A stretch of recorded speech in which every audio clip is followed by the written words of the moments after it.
कुबेर का अहंकार और गणेश जी की अद्भुत कथा। धन के देवता कुबेर तीनों लोकों में सबसे अमीर थे। एक दिन उनके मन में विचार आया कि उनके पास इतनी संपत्ति है, लेकिन देवलोक में कम ही लोगों को इसकी जानकारी है। इसलिए उन्होंने अपने धन का प्रदर्शन करने के विचार से एक भव्य भोज का आयोजन करने की बात सोची। इस भोज में तीनों लोकों के सभी देवी देवताओं को आमंत्रित किया गया। भगवान शिव कुबेर के इष्ट देवता थे, इसलिए भगवान शिव का आशीर्वाद लेने कुबेर कैलाश गए और भगवान शिव से कहा, प्रभु आज मैं सभी लोकों में सबसे ज्यादा धनवान हूँ, ये सब आपकी कृपा से ही संभव हो पाया है। अपने निवास पर एक बड़े भोज का आयोजन करने जा रहा हूँ, कृपया आप परिवार सहित भोज में पधारकर मुझे अपनी कृपा से अनुग्रहित करें। भगवान शिव को कुबेर के अंदर मौजूद अहंकार दिख गया, इसलिए भगवान शिव बोले, वत्स, मैं कहीं बाहर नहीं जाता। ये सुनकर कुबेर शिव भगवान के सामने गिड़गिड़ाने लगे, भगवान, अगर आप नहीं आएंगे तो आपके बिना मेरा ये सारा आयोजन बेकार हो जाएगा, ये सब व्यर्थ हो जाएगा। तब शिव जी ने कहा, एक उपाय है, मैं अपने छोटे बेटे गणेश को तुम्हारे भोज में जाने को कह दूंगा। कुबेर संतुष्ट होकर लौट आए।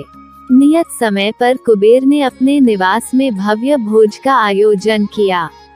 सभी लोकों के देवता असुर पहुंच चुके थे।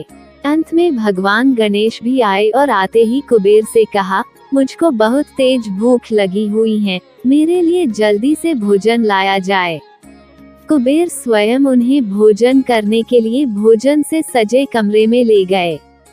सोने और चांदी के थाली में भोजन परोसा गया। कुछ देर बाद ही परोसा गया सारा भोजन खत्म हो गया। गणेश जी के लिए दोबारा खाना परोसा गया, गणेश जी उसे भी खा गए। बार बार खाना परोसा जाता और क्षण भर में गणेश जी सारा भोजन चट कर जाते। थोड़ी ही देर में हजारों देवी देवता और असुरों के लिए बना भोजन खत्म हो गया, लेकिन भगवान गणेश का पेट नहीं भरा। वे रसोई घर में जा पहुँचे और वहां रखा सारा कच्चा सामान भी खाने लगे, लेकिन तब भी उनकी भूख नहीं समाप्त हुई। जब सभी खाद्य वस्तुएं खत्म हो गई तो भगवान गणेश ने कुबेर से कहा, जब तुम्हारे इस भोज में मुझे खिलाने के लिए कुछ था ही नहीं तो तुमने मुझे अपने भोज में न्योता क्यों दिया था। भगवान गणेश की बात सुनकर कुबेर का अहंकार चूर चूर हो गया।